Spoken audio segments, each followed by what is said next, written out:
Hi, everyone. I'm Alex Usher, and this is the World of Higher Education podcast. Historically, students have played an outsized role in politics. They were key to overthrowing regimes in places like South Korea in the 1960s, Ghana in the 1970s, and Serbia in 2000. And even in the recent past, we've seen students oust a regime in Bangladesh. But things seem to be changing. Since the overthrow of Sheikh Hasina's government in Bangladesh a year and a half ago, we've seen strongly youth-infused protest movements which have overthrown governments of Nepal, Madagascar, and Bulgaria, and caused significant problems in Serbia, Morocco, Georgia, and of course, Iran. Yet with the exception of Serbia, which is quite clearly a student protest, the rest of these have been called Gen Z protests. What's going on here? Why Gen Z? What happened to good old-fashioned student protests? Is it that, as massification has played itself out, students are no longer considered vanguardists? Does it have more to do with the kinds of communications technologies the populations use to mobilize themselves? Or is it something else entirely? Today, my guest is della Porta. She's a professor of political science at the Scuola Normale Superiore in Firenze, Italy. She's a world expert on youth and student protest. We had a chance to range far and wide over this topic. We talked about why the social base for protest is broadening, why Serbia is different, and why I have too North American a view on student protests about Gaza. Guilty. Altogether, it made for a great episode. And so without further ado, let's hear from Donatella. Hi, Donatella. Thanks for joining us. To start us off, can we just have a sort of a broad discussion about youth and student protests after the last few years? Globally, what have they been about? We've seen very big uprisings, Nepal, in Madagascar, to a certain extent, Morocco, Bulgaria, Serbia. The students have been out on, groups of students have been out on strike for over, 15 months now. It's been a very long time. What do these recent movements tend to have in common? They are rooted in specific circumstances. So first of all, thank you for inviting me and looking forward to our conversations. To address your questions as a starting point to reflect on this type of protest, I think that we have to consider that each of them has some specific circumstances, some specific accidents from which they developed. In Serbia was also a big tragedy that affected especially young people. But they have in common some specific characteristics of a Generation Z that has been living through several crises. As sociologists, we talk of a period of polycrisis, and these generations has been living through all of them. So a crisis related with the climate change, a crisis related with financial breakdown, a crisis related with the war and genocide, and crises that affect youth in particular because it affects their future. It makes it more uncertain. And while other generations expected an improvement vis-a-vis their parents' generations, for the Generation Z, what they know is that they live in a moment of big challenges, that in Europe or in the West, either the perspective of a peaceful development along their life is considered as at risk. So it is a generation that is reacting to many crises, especially reacting to injustice and the inequalities that affect the young people in an intersectional way, but that are typical for this generation. I'm surprised you didn't mention corruption, because that's an aspect that it seems to me to have been fairly prominent in some of these. And I mean, taking your point, they may not expect a lot of economic growth, but maybe they expect more fairness in society. And corruption is one of those things that undermines a sense of solidarity, I guess. They are, it's different what they expect and what they look for.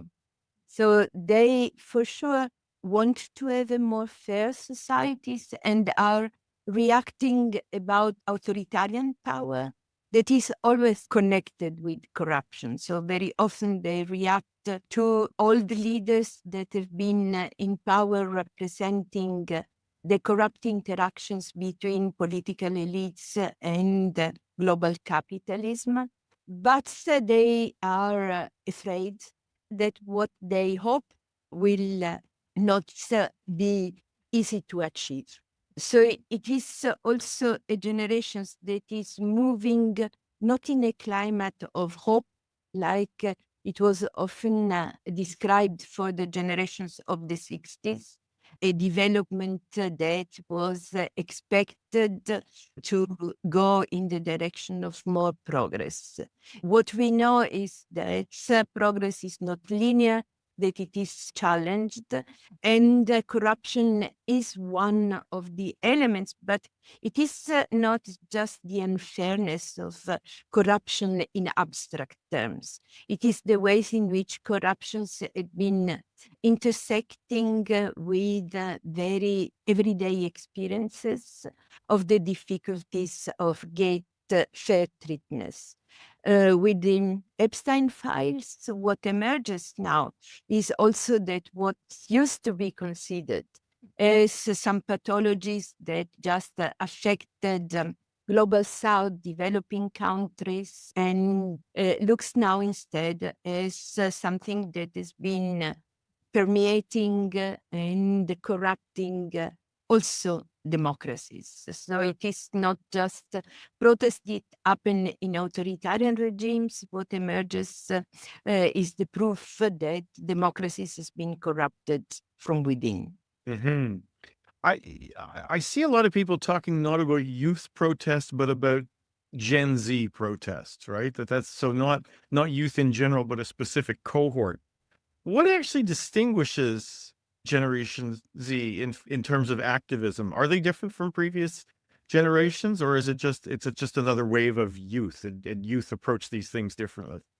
In sociology, we distinguish cohort and generation in the sense that the cohort is more of a statistical type of descriptions, Mhm. while generations tend to refer to cohorts that have been living through especially intense moment of mobilization. So we talk of a 68 generations, and we talk now about Generation Z as a generation that has been living through similar type of challenges, the one I mentioned in the beginning. They've been especially active on issues of climate change, war, genocide, militarization, authoritarian turn, authoritarian backlash, and so on. And they have been also rooted in their specific circumstances in their own countries, but participate in a global culture. So what has been noted for Generation Z is the fact that some type of language, of cultural symbols, of use of media, but also of reference in some specific figures, tend to go transversally across different countries. And in terms of mobilizations, what characterizes these generations is the capacity to mobilize very quickly and in forms of protest that are innovative in their capacity to use artistic performances and bridge them with forms of direct actions. They're mainly peaceful protests, but they face often harsh repressions.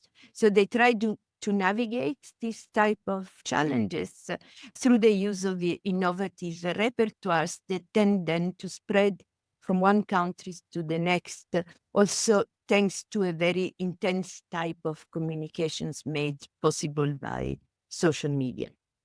One of the things that really intrigues me about this latest wave of protests is that they are described as youth protests rather than student protests, right? And there was a previous generation here, what was it, 1968 in Europe, to some extent Tahrir Square, anti-apartheid movements, or the overthrow of the government in Korea in the 1960s. I mean, these are cases where governments were destabilized or overthrown specifically by students and not youth. And I'm surprised, those were times when students made up a much smaller percentage of youth in general. Why is it that as student numbers get bigger, universities seem to be, less powerful as centers of protest? It is not that those who participate are not, well, let's put it in this way. It is not that students do not participate, but the use of new technologies and also the type of knowledge that they spread also among non-students is provided some sort of spreading of resources for protest. That's in the past were limited to students or mainly available to students because universities were considered to be a sort of safe spaces that also within authoritarian regimes were often considered as a bit more liberal than other spaces. Now, what we see is at the same time a challenge to this freedom within universities. So if we think about the United States, Trump's politics about the universities is an extreme form, but also in other countries, even in Western European countries, universities became much more commodified, commercialized, much more aiming towards creating so-called professional skills rather than critical thinking. So at the same time, we have a reduced impact of the type of resources that came from universities themselves, the networks that were spread within universities, but also increasing capacity from other groups to mobilize. So the type of movements that we see are movements that also involve working class, for instance, kids, that also involve kids that could not go to the universities, but that nevertheless have enough resources to mobilize, something that in the past was more difficult to achieve. So, if youth politics is increasingly happening outside formal student organizations or student movements, what does that imply for the role of universities as institutions? Are they losing influence over political socialization, or are they just playing a different role than they used to? I think they tend to lose capacity to socialize when they assume a very narrow visions of themselves. And the type of transformations of the universities from the time of the 68 protest to nowadays is quite evident. Less people participate in campus life, less students participate in campus life because they have to work at the same time. The perceptions that the universities want to give is not as a producer of critical thinking, but of producers of specific forms of professional informations. Also, universities became, in many occasions, instrument of repressions themselves. So that type of protections of the students, we saw that, again, taking the most extreme example of the American campuses. Very often administrations called the police inside the campus, denounced their international students to the police themselves, so they are no longer perceived as a space of socializations of the young to futile life. And I have also anecdotal experiences I went to Germany, invited to speak about this type of issues, invited by students, but to speak outside of the universities because they perceive the universities as censored spaces, not free spaces. Hmm.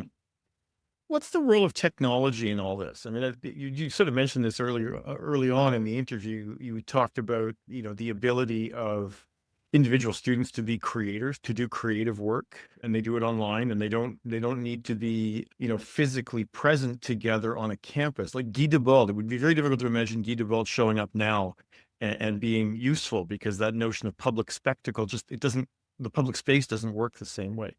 But also it means that students can or youth can organize themselves remotely. Again, it changes the distance. How do you think that changes protest, either for students or for youth? It is often a double type of process that we already saw very clearly during the pandemic. moment in which people were isolated and forced to live a life online. But at the same time, they were looking for occasions to meet also physically. What I mean is that online and offline are not to be considered as two separate words, but very often the type of connections that you build online and the capacity to use different type of technologies, because often we talk about, for instance, the social media as if it were just one homogeneous type of media. But Facebook is different from Telegraph, it's different from TikTok. And it is often also used in different way by generations that grew up by stratifying different means of communications, not substituting one for the others.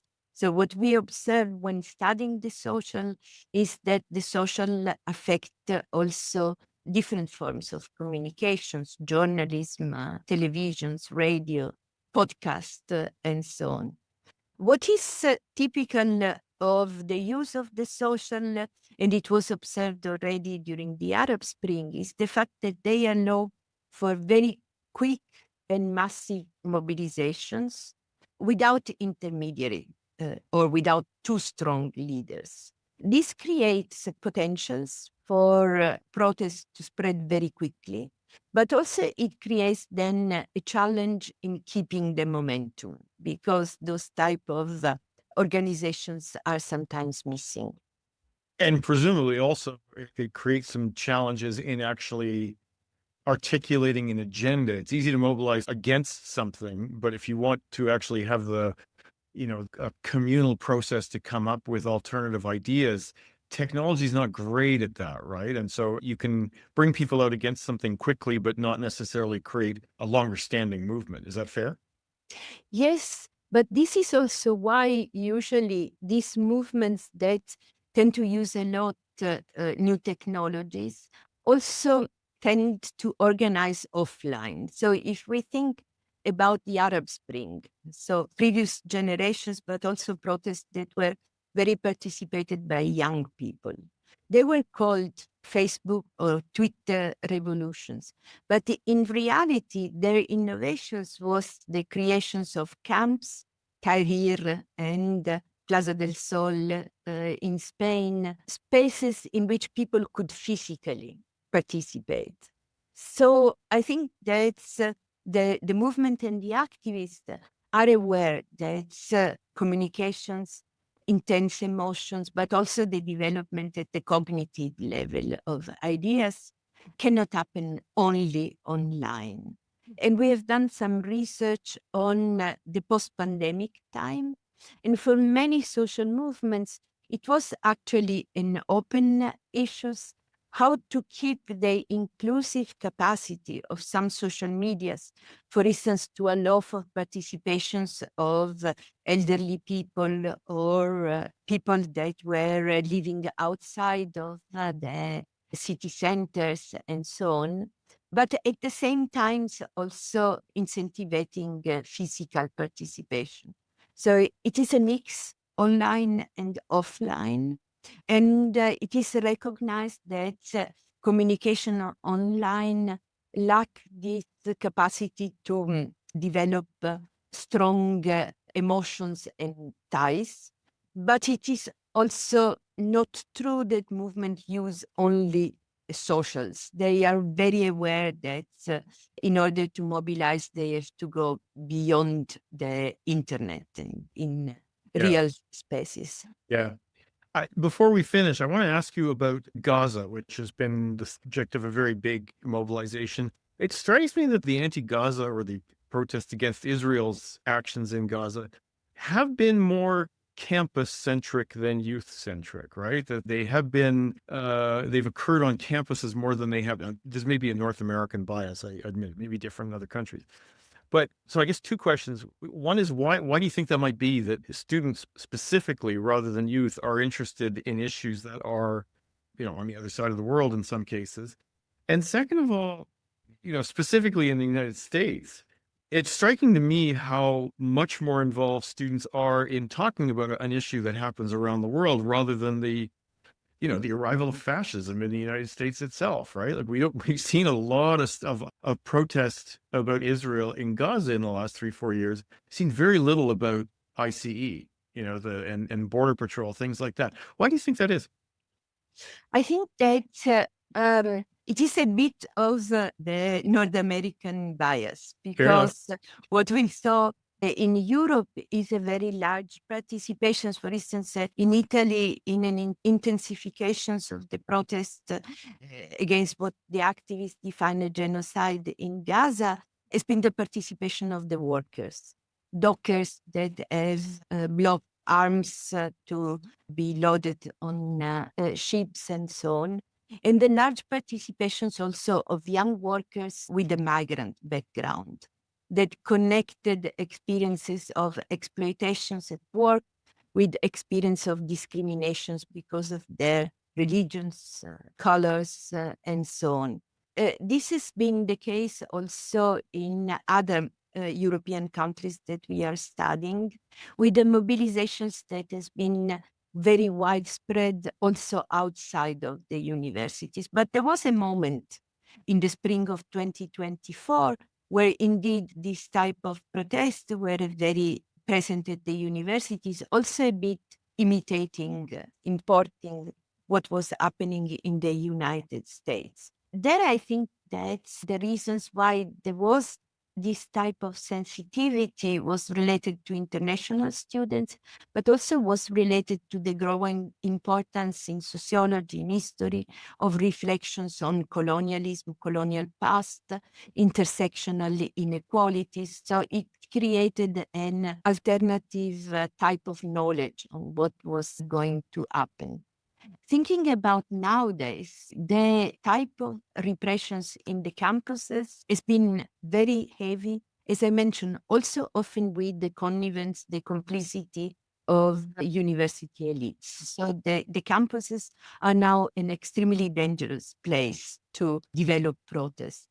And there is a lot of protest at the moment in the United States, Minneapolis, Chicago, New York cities, California have been places in which people mobilized, but they also mobilized in the defense of specific places that were often the type of neighborhood where migrants live, and in which students played their role, but they also converged with the different type of organizations that resemble more the organizations of the civil rights movement, with a lot of mobilizations also of civil society and religious groups outside of the university itself.